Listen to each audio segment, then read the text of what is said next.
Selamat berjumpa kembali dalam layanan audio Sahabat Seperjalanan. Hari ini adalah hari Jumat, hari ketiga di tahun 2025, 3 Januari 2025. Tema renungan saat teduh kita dengan judul Dipulihkan dari Kehancuran. Firman Tuhan terambil dalam Ratapan 3 ayat 22 sampai dengan ayat yang ke-23. Tak berkesudahan kasih setia Tuhan, tak habis-habisnya rahmat-Nya, selalu baru tiap pagi besar kesetiaan-Mu. Mari kita berdoa. Bapa di dalam surga, di dalam segala persoalan hidup yang kami hadapi, kami mengalami kehancuran demi kehancuran, namun Tuhan membangun kehidupan kami kembali, sehingga kami tegak dan mampu melewati kehidupan dengan baik. Dalam nama Tuhan Yesus kami berdoa, amin. Shalom sahabat seperjalanan yang dikasihi Tuhan, dipulihkan dari kehancuran. Kitab Ratapan diperkirakan ditulis oleh Nabi Yeremia, karena Yeremia adalah satu pribadi yang melihat bagaimana Yerusalem itu dihancurkan oleh bangsa Babel. Bagaimana bangsa Babel itu datang menjarah, membakar, kemudian Bait Salomo yang sudah berdiri 400 tahun sebelumnya terbakar, dan itu adalah sebuah kehancuran yang luar biasa. Salah satu penyebabnya tentu adalah yang pertama dalam izin Tuhan, yang kedua karena memang bangsa Israel meninggalkan Tuhan. Mereka menyembah berhala, meninggalkan Tuhan di dalam izin Tuhan. Lalu kita bertanya, bagaimana mungkin Ratapan 3:22 sampai dengan ayat yang ke-23 itu relevan? Bagaimana Allah mengizinkan kehancuran, tapi ayat ini berkata tak berkesudahan kasih setia Tuhan, tak habis-habis rahmat-Nya, selalu baru tiap pagi besar kesetiaan-Mu untuk mengawali tahun ini. Kita pun bertanya, bagaimana mungkin ayat ini cocok dengan diri saya? Dari tahun ke tahun hidup bukan semakin baik, tapi semakin sulit, semakin berat.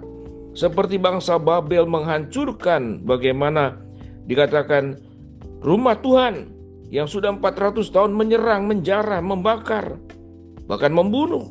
400 tahun yang sudah dibangun habis terbakar sedemikian rupa. Itu adalah Bait Salomo. Kita pun mungkin sudah membangun banyak hal yang lewat tahun-tahunan, puluhan tahun, tetapi kemudian hancur dalam sesaat. Kalau terdahulu hancur karena COVID, atau hancur saat ini karena ditipu oleh orang lain, hancur karena salah perkiraan, hancur juga karena ekonomi global yang semakin berat, hancur juga karena orang-orang yang kita cintai, orang-orang yang kita kasihi, mereka meninggalkan, bahkan memfitnah, bahkan kemudian merugikan kita, berniat jahat, dan itu tidak hanya direncanakan, tapi dilakukan. Sahabat seperjalanan mungkin mengalami perkara-perkara seperti demikian. Kita boleh mengatakan hidup ini hancur. Lalu bagaimana kita mengatakan bahwa kasih setia Tuhan itu selalu baru tiap pagi dan tidak pernah berkesudahan? Bahwa setiap hari itu besar kesetiaan-Mu. Kalau kita baca ayat-ayat yang sebelumnya dan sesudahnya dalam fasa ketiga, Lembaga Alkitab Indonesia memberikan sebuah tema penghiburan dalam penderitaan. Akulah orang yang melihat sengsara disebabkan cambuk murka-Nya. Ia menghalau dan membawa aku ke dalam kegelapan yang tidak ada terangnya. Sesungguhnya aku dipukulnya berulang-ulang dengan tangannya sepanjang hari. Ayat pertama sampai dengan ayat yang ketiga berbicara demikian. Ia menyusutkan dagingku dan kulitku, tulang-tulangku dipatahkannya. Ia mendirikan tembok sekelilingku, mengelilingi aku dengan kesedihan dan kesusahan. Ia menempatkan aku di dalam gelap seperti orang yang sudah lama mati. Ia menutup segala jalan keluar bagiku. Ia mengikat aku dengan rantai yang berat. Walaupun aku memanggil-manggil dan berteriak minta tolong, tak didengarkannya doaku. Ia merintangi jalan-jalanku dengan batu pahat dan menjadikan aku tidak bisa melaluinya. Laksana beruang ia menghadang aku, laksana singa dalam tempat persembunyian. Ia membelokkan jalan-jalanku, merobek-robek aku dan membuat aku tertegun. Ia membidikkan panahnya, menjadikan aku sasaran anak panah. Ia menyusupkan ke dalam hatiku segala anak panah dari tabungnya.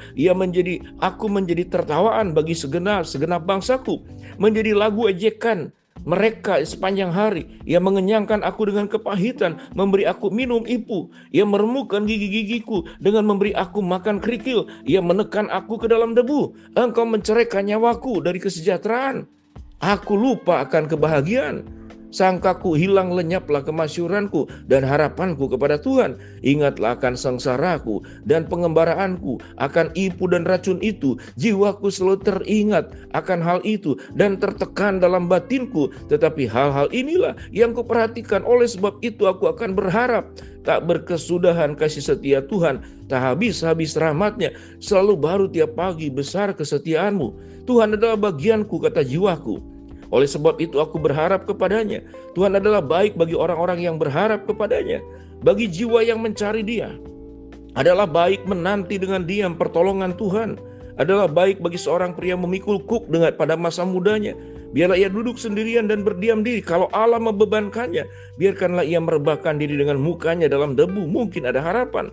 Biarlah ia memberikan pipi kepada yang menamparnya. Biarkanlah ia kenyang dengan cercaan. Karena itu untuk selama-lamanya Tuhan mengucilkan. Karena walau ia mendatangkan susah, ia juga menyayangi menurut kebesaran kasih setianya. Ini bacaan ayat pertama sampai dengan ayat yang ke-32. Kita melihat dalam kitab Ratapan pasal ketiga ada dua bagian.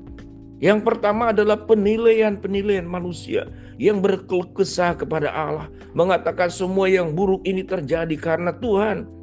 Dengan berbagai macam gambaran yang sangat luar biasa, meremukkan tulangku, mematahkan gigiku, menyusutkan dagingku dan kulitku. Luar biasa Ratapan 3. Itu mungkin kita aminkan. Tetapi bagian yang kedua dikatakan Tuhan mengizinkan semuanya itu.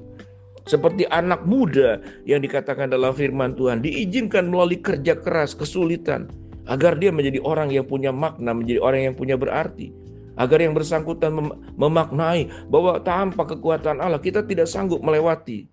Bukankah gambaran Ratapan pasal 3 mungkin gambaran diri kita melewati masa-masa sulit? Tetapi firman Tuhan selalu baru tiap pagi. Besar kesetiaan-Mu, Tuhan adalah bagianku, kata jiwaku. Oleh sebab itu aku berharap kepadanya. Tidak pernah Allah merancangkan sesuatu yang buruk. Keburukan yang terjadi di dalam dunia karena keberdosaan manusia, karena kerusakan oleh dosa, seluruhnya menjadi bermasalah. Bukankah itu yang dicatat? Sewaktu manusia jatuh ke dalam dosa, engkau akan bersusah payah, engkau akan berpeluh melahirkan, mengolah tanah. Apa penyebabnya? Penyebabnya karena manusia jatuh dalam dosa. Lalu apa perjuangan kita? Berjuanglah untuk hidup dalam kebenaran. Dan jangan hidup dalam dosa. Allah akan menguatkan kita. Kalaupun masalah itu tetap ada pada diri kita, Allah akan memberi jalan keluar. Kalau dalam izinnya Tuhan akan mengangkat segala persoalan yang terjadi dalam hidup kita. Namun satu perkara yang pasti, bahwa Allah mengasihi kita. Firman Tuhan berkata 32, kalaupun karena ia mendatangkan susah, ia juga menyayangi menurut kebesaran kasih setianya. Itu tercatat dalam ayat yang ke-32. Alkitab tidak bisa dilihat sepenggal-sepenggal. Kalau sepenggal-sepenggal kita bisa mengatakan Tuhan itu jahat, kejam. Kalau sepenggal-sepenggal kita mengatakan Tuhan itu sangat baik. Dan Tuhan tidak izinkan masalah dalam kehidupan kita. Namun sesungguhnya kesusahan, kesenangan, kelancaran, hambatan, dua-duanya adalah bagian yang dalam izin Tuhan. Agar kita meyakini dan mengetahui bahwa keburukan yang terjadi karena ulah manusia secara pribadi maupun secara komunitas yang dilakukan terdahulu, sekarang maupun yang akan datang. Satu perkara, di dalam segala keburukan yang dilakukan manusia, Allah tidak meninggalkan kita. Apa yang firman Tuhan katakan? Tak berkesudahan kasih setia Tuhan, tak habis-habis rahmat-Nya, selalu baru tiap pagi, besar kesetiaan-Mu. Karena walau ia mendatangkan susah, ia menyayangi menurut kebesaran kasih setia-Nya. Mari kita berdoa. Terima kasih Bapa, sekalipun kami menghadapi kesulitan, Tuhan akan memberi kekuatan kepada kami. Hamba-Mu berdoa buat sahabat seperjalanan yang sakit, Tuhan jamah sembuhkan. Sahabat seperjalanan yang sedang menghadapi masalah, Tuhan bukakan jalan. Sahabat seperjalanan yang sedang berdoa mengharapkan sesuatu, Tuhan kabulkan dengan waktu dan cara Tuhan yang terbaik. Di dalam nama Tuhan Yesus kami berdoa. Amin. Shalom sahabat seperjalanan. Ingatlah, kasih setia Tuhan tidak pernah berkesudahan. Shalom.